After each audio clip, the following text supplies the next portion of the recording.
Welcome to JP news. Tamil Nadu కాంచీపురంలోని వరదరాజ పెరుమాళ్ ఆలయం వైష్ణవ దివ్య దేశాలలో ఒకటి. ఈ ఆలయ గర్భాలయం వెలుపల పైకప్పుపై బంగారు మరియు వెండి తాపడంతో చేసిన బల్లుల విగ్రహాలు ఉంటాయి. వీటి పక్కనే సూర్యుడు మరియు చంద్రుని ప్రతిమలు కూడా చెక్కబడి ఉంటాయి.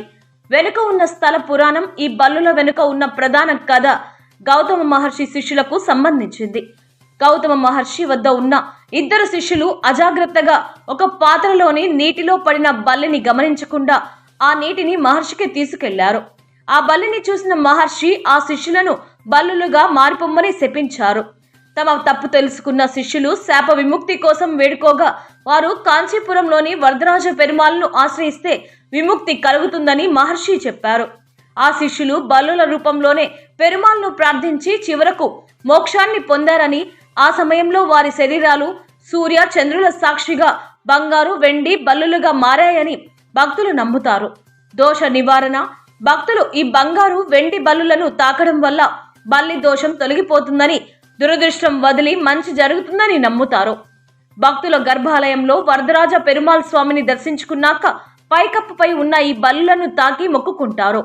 వివాదాలు మరియు ఈ ఆలయంలో మొదట కనిపించేది నరసింహస్వామి, తరువాత వెనుక భాగంలో మిద్దె మీద వరదరాజ పెరుమాళ్ స్వామి మరియు దోషాన్ని హరించే సూర్య చంద్రులు, బంగారు బల్లి, వెండి బల్లి ఉంటాయి.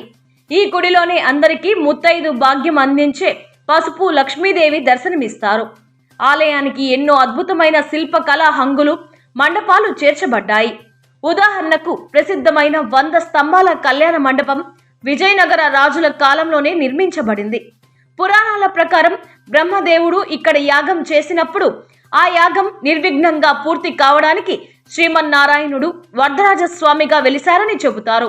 ఇక్కడి మూల విరాట్ వరదరాజస్వామి మేడి చెక్కతో చేసిన విగ్రహం అని, ఇది చాలా ప్రాచీనమైనదని భక్తుల నమ్మకం.